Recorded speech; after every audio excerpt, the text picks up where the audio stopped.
जय श्री माता जी, मेरे प्रिय भाई बहनों, सहयोगी। बहुत समय के बाद मैं वापस आ रहा हूं आप लोगों से कुछ चर्चा करने। बहुत सारे प्रश्न उठे हैं इन इस समय में, जबकि मैं आपसे बात नहीं कर पाया और बहुत सारा काम हो रहा था पीछे से। मगर अब सोचा कि आप लोगों के साथ खुलासा कर दूं, और कुछ प्रश्नों को इकट्ठा करके मैंने अपर्णा जी से कहा है कि वो मेरे आगे रखें, ताकि मैं उनका विस्तार में आपके सामने को जवाब दे सकूं, जिससे कि आप लोगों के मन में जो जो भी ऐसी शंका हो कि बहुत दिन से कोई खबर नहीं आई इमैकुलेट की, कोई नई फिल्म की, कोई नए प्रोजेक्ट की, इधर उधर से कुछ सुनने को मिलता है, तो उसकी मैं आपको एक क्लैरिटी, एक जो कहते हैं कि एक शुद्धता आपके सामने पेश कर सकूं। तो अपर्णा जी, प्लीज आप पूछिए। हाँ, जय श्री माता जी। संजय जी, आपका पहला प्रश्न ये है कि फीचर फिल्म जी बनाने का विचार अब एक बड़े प्रोजेक्ट वेब सीरीज बनाने की दिशा में आगे बढ़ रहा है। पहले तो आप इस बदलाव पर कुछ प्रकाश डालें। जी, अपर्णा जी, हमने माँ की कृपा से गृह लक्ष्मी दी अवेकनिंग फिल्म मैकुलेट ideal human foundation production house के अंडर, ये एक एनजीओ है, नॉन प्रॉफिट, उसमें हमने स्टार्ट किया। और सन 1918 सॉरी 2019 में 18 में सॉरी ये फिल्म शूट हुई, 19 में हमने इसको रिलीज किया। और माँ की असीम कृपा से ये फिल्म को एक अवार्ड मिला, जिससे कि हम लोग को बहुत प्रोत्साहन मिला कि हम इसी कहानी को आगे लिख के और आगे ले जाएं, नाभि से महालक्ष्मी तक ले जाएं। तो लक्ष्मी से महालक्ष्मी तक ले जाने का ये जो था, वो कहानी बहुत अच्छी आप ही ने लिखी है, दोनों कहानियां। और अब माँ की कृपा से ऐसी टीम बन गई कि हमने ये बना दी महालक्ष्मी पथ द एवोल्यूशन। और इसके ऊपर हमको इतने सारे अवार्ड नछावर हो गए माँ की कृपा से, और बहुत पसंद आई और बहुत सहयोग फैला। घर घर में लोगों को आत्म साक्षात्कार प्राप्त हुआ, लोगों को सहयोग का ज्ञान मिला। और श्री माता जी की यही विजन थी कि ज्यादा से ज्यादा लोगों को कैसे सहयोग दिया जाए। हम भाषण जरूर देते हैं, लोगों को बताते हैं, हर तरीके से बताते हैं, पर उन्होंने कहा था कि ये जो मीडियम है सिनेमा का, ये बहुत उत्तम है, और ये एक मास वे से, एक मास एंड मास तरीके से लोगों तक पहुंचाया जा सकता है। धरल के उन्होंने मेरे को ये जिम्मेदारी दे दी थी कि भजन गाने के बाद भी आप इसको करिए और ये दुनिया तक पहुंचाइए। तो ये हो गया 2 फिल्मों से। और जब ये फिल्में बन गई तो मुझे एकदम महसूस हुआ कि ये छोटे से दायरे में, एक एनजीओ के दायरे में, हम इसको ही नहीं लिमिट कर सकते, क्योंकि ये एक नॉन प्रॉफिट है, इसमें प्रॉफिट नहीं बना सकते, तो फिल्म को हम लोगों तक पहुंचा नहीं पाते। इसी के कारण ये सोचा गया कि एक बड़ा प्रोजेक्ट इसको लाया जाए, जिसको पूरी दुनिया तक पहुंचाने का कोई बने सिलसिला।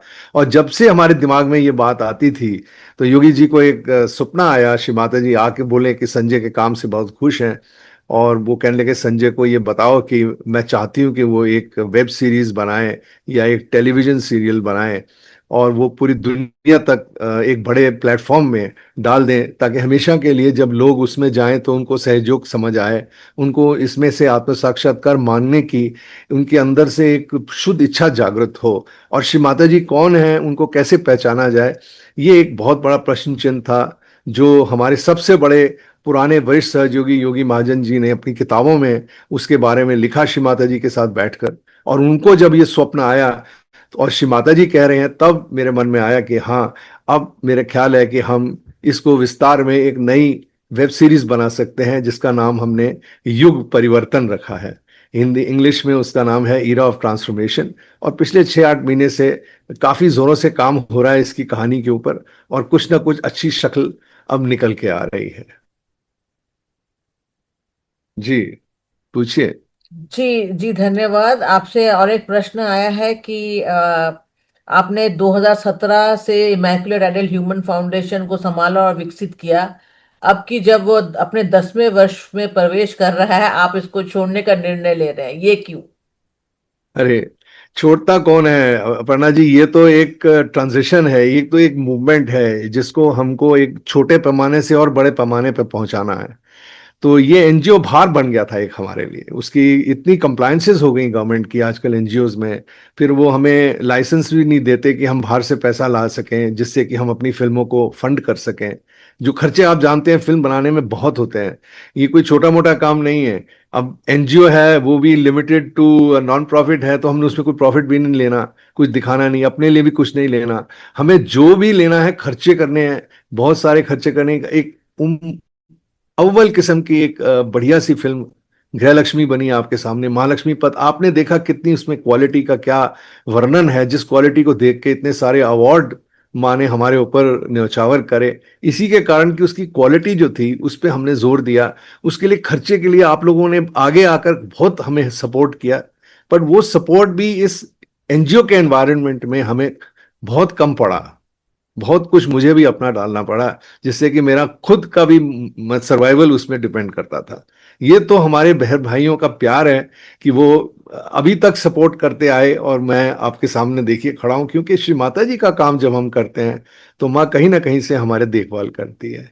तो अब ये जो एनजीओ था ये भार पड़ गया हमारे लिए, और इसको छोड़ने का एक ही तरीका था कि कोई अच्छे लोग इसको चला सकें। इसका नाम ऑलरेडी हो चुका है, इतनी फिल्में बन गई, तो हमें मिल गए माँ की कृपा से। माँ ने जैसे भेज दिया कुछ अच्छे लोगों को, उन्होंने हमारे एनजीओ को लेने के लिए स्वीकारित किया।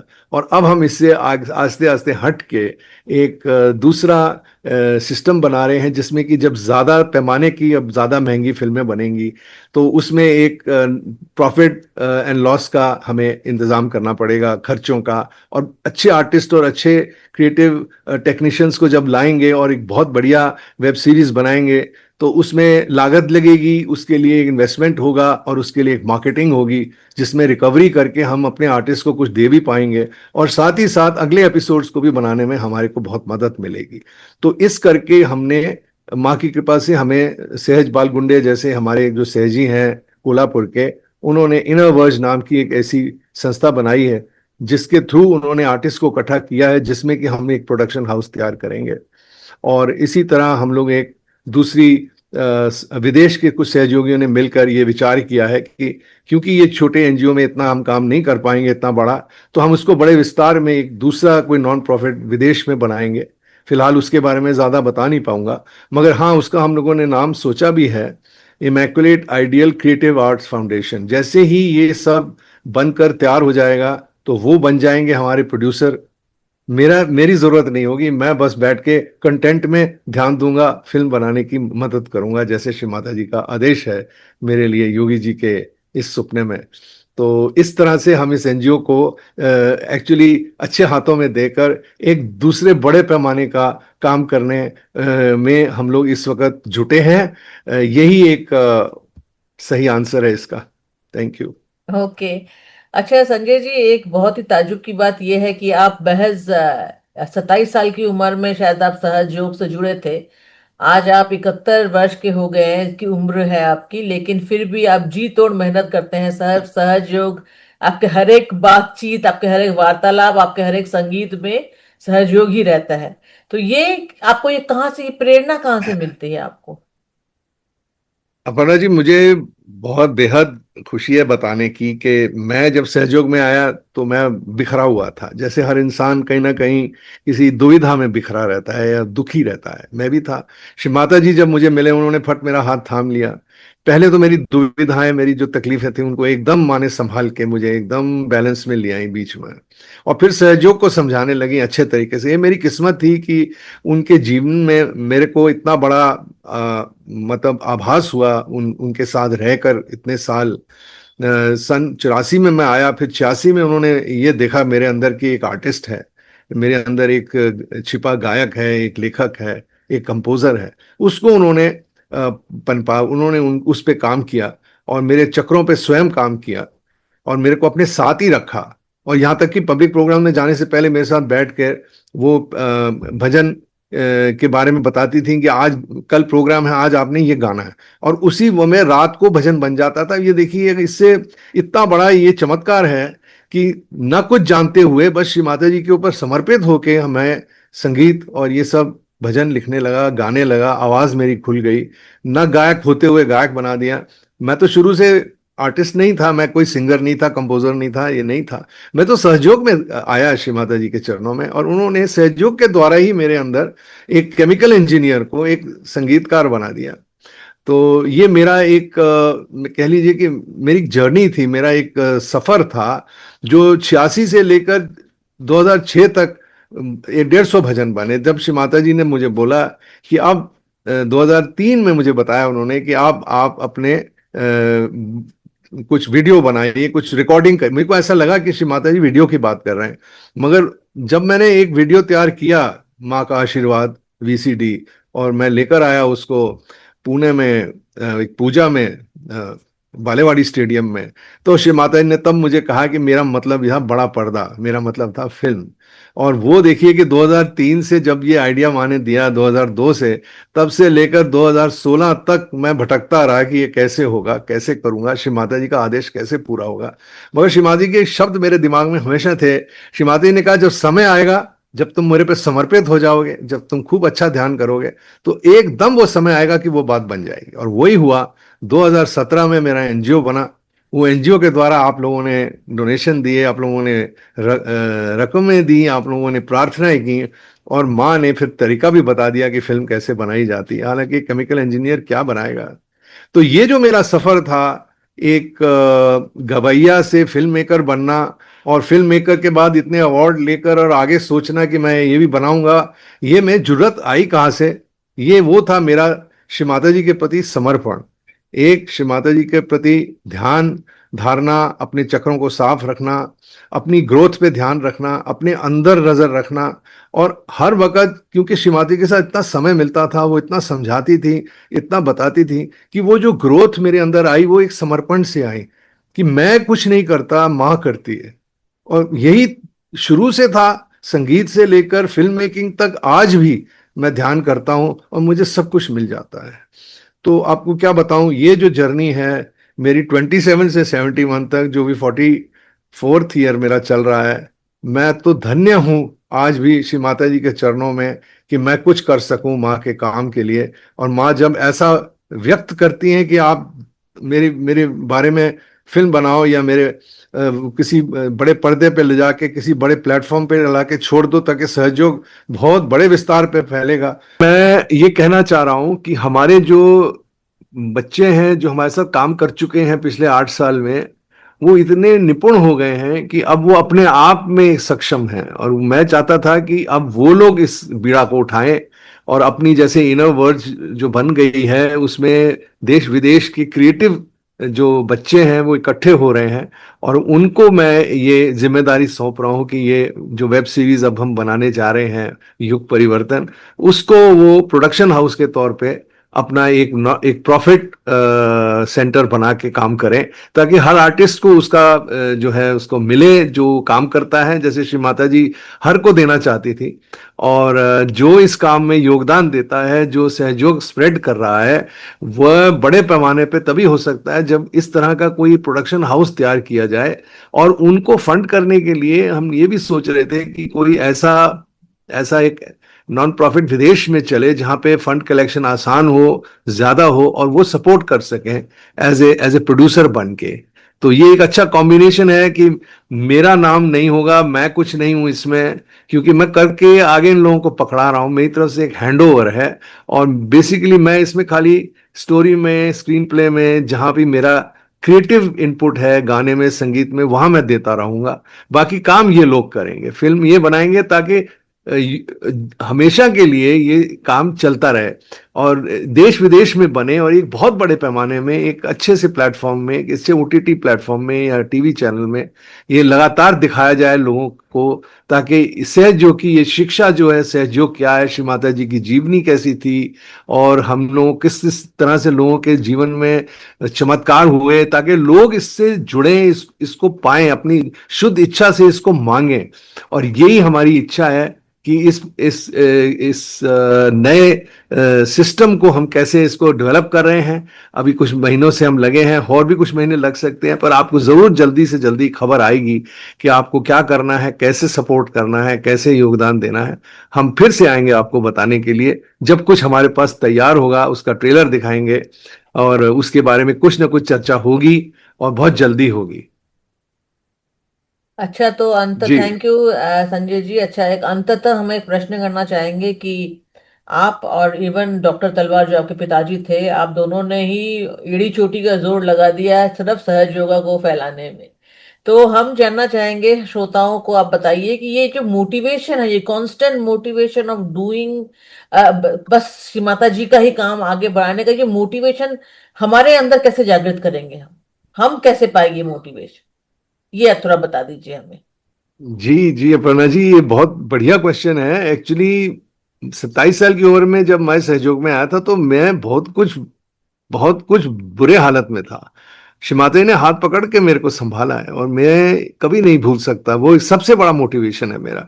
और साथ ही साथ स्वयं बैठ के जब समझाना कि ये आपके चक्र हैं, ये कैसे काम करते हैं, इनका आपकी पर्सनैलिटी से क्या असर आता है, और फिर आप जब उसका ध्यान को करते हैं तो आप सरेंडर में रहते हैं, आपको अपने ईगो में नहीं रहना। तो मैं तो आपको बस एक ही चीज कहूंगा कि जो मैंने अपने ध्यान को इस 44 साल में करके पाया है, ये माँ की जो असीम, कह लीजिए कि ब्लेसिंग्स, आशीर्वाद अभी तक मिल रहा है। जो भी काम करता हूँ उसमें श्री माता जी का आशीर्वाद मिलता है। हर किस्म की खुशी है, चाहे मानसिक, शारीरिक, बौद्धिक, आध्यात्मिक, कोई किस्म की कमी नहीं एक सहयोगी होने के नाते मेरे जीवन में। तो मैं एक खड़ा जीता जागता आपके सामने हूं कि मैं इसको अपने कला द्वारा आप तक और सारी दुनिया तक पहुंचाने के लिए मैं एक क्षमता रखता हूं अकेला। इसलिए मैं कहता हूं कि आप अपने गुरु हैं, श्री माता जी ने आपको गुरु बनाया है। आपको किसी के को फॉलो नहीं करना है, कोई सहयोगी को भी फॉलो नहीं करना है, आपको किसी संस्था को भी फॉलो नहीं करना, आपको केवल श्री माता जी को फॉलो करना है। जो आपको सत्य आपके अंदर जागता है, उस सत्य को आपको पहले अपने चैतन्य से पहचानना है, अपने आप को क्लियरेंस करते हैं अपने चक्रों को। आप जाइए, जगह है जहां पे आपको क्लियरेंस मिलती है अच्छी, यहाँ चिकित्सालय शहर जो कि 2 बनी हुई हैं, उस पे जाइए। अपने आप को, मैंने भी जाके अपने आप को क्लियर किया वहां पे। और देखिए हमको क्या है, जब हम क्लियर होते हैं, साथ साथ उम्र के साथ साथ ध्यान करते करते आपको मालूम नहीं पड़ता है कि आपकी क्या अंदर से जो रियल वैल्यू है, जो आपकी रियल वर्थ है, वो आपके चित्त में छुपी हुई है। और वो आपकी माँ कहती है कि ये जो चित्त की शक्ति है, ये ध्यान करने से जब ये हृदय में आती है तो उसमें आत्मा का प्रकाश आता है। और उस आत्मा के द्वारा, उसी उसी चित्त से हम अपने आप की कमियां देख सकते हैं। अभी हम लोग को आदत है कि लोगों की कमियां पकड़ो, लोगों को बताओ ये गलत है, वो है ऐसा वैसा। ऐसा नहीं है, हमें अपने अंदर देखना है। हम लोग एक पिटारा हैं गलतियों का, हम कोई भगवान नहीं है।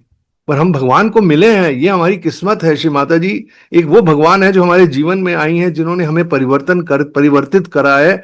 तो वो परिवर्तन को महसूस कीजिए, अपने जीवन में उसको उतारिए। ये हो सकता है, आप अपने गुरु हैं और आप अपने गुरु को पहचानिए, अपनी आवाज को सुनिए, अपने अंदर की आवाज को, अपने आप को पनपने दीजिए अपने अंदर। और ये आप देखिएगा, मैं आपको पक्का कह रहा हूं, जो मैंने 44 साल में कर करके पाया है, वो इसलिए पाया कि मैं कोई हूं नहीं, सब माँ है। माँ के आगे मेरा पूरा समर्पण है। बस मेरे को ये करना है कि मेरी कुंडली जाग जाए, मैं निर्विचार हो जाऊं, और निर्विचार के बाद मैं निर्विकल्प हो जाऊं। और मैं आपको सच बता रहा हूं, निर्विचार और निर्विकल्प के ऊपर जो श्री माता जी ने इतनी बढ़िया बातें बताई, एक भजन भी बना उसका, जन्म से जीवन पाना, सूक्ष्म अनहोनी। आप उसको सुनिए, उसको समझिए। उसमें पूर्ण श्री माता जी के लिखे हुए शब्द हैं और पूरा वाइब्रेशंस है। और वही मैंने अपने जीवन में अपनाया कि जो भी भजन मैं लिखता हूं आजकल, मैं उनको पढ़ के संधि छेद कर रहा हूं और सोच रहा हूं कि एक एक भजन के ऊपर एक एक चैप्टर लिखा जाए और आप सबको बताया जाए।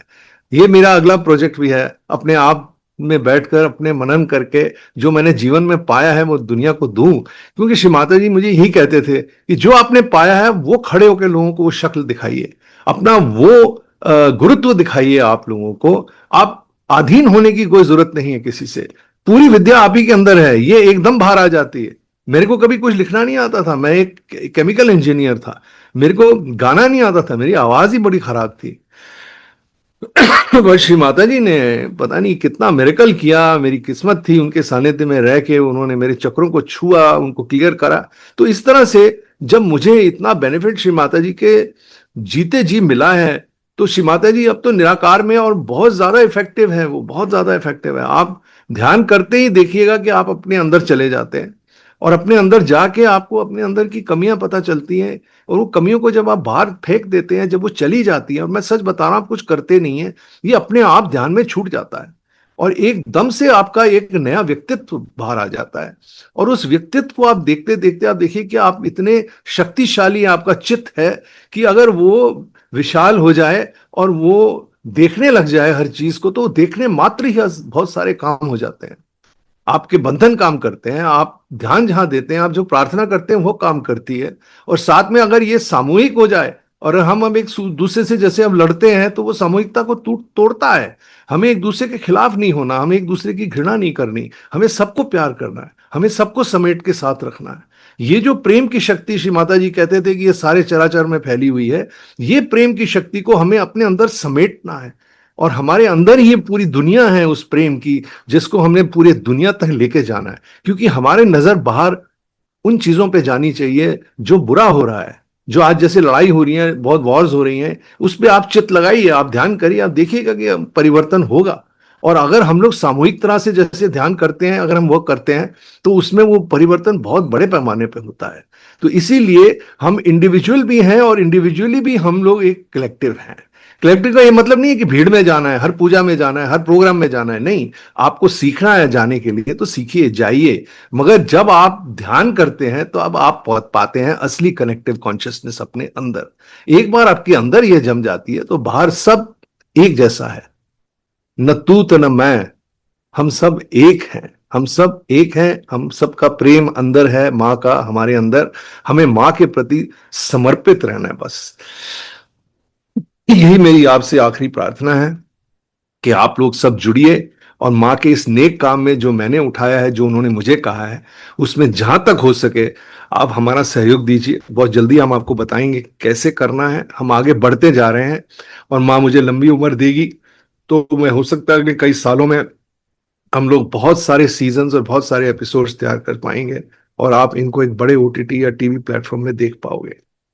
मगर ये सब आप पे निर्भर है कि बजाय कि बैठ के उसकी बुराई करें, या साथ चलें, उसकी मदद करें और एक हिस्सा बने उस बहुत बड़ी मूवमेंट का, जिसे श्री माता जी सिनेमा द्वारा पूरी दुनिया तक पहुंचाना चाहती है। तो मैं आपका बड़ा आभारी हूं अपर्णा जी, आपने ये सारे प्रश्न जो लोग मुझसे सुनना चाह रहे थे, उनके जवाब मैं दे पाया हूं। और आपने मुझे ये मौका दिया है। और हम बहुत जल्दी फिर मिलेंगे।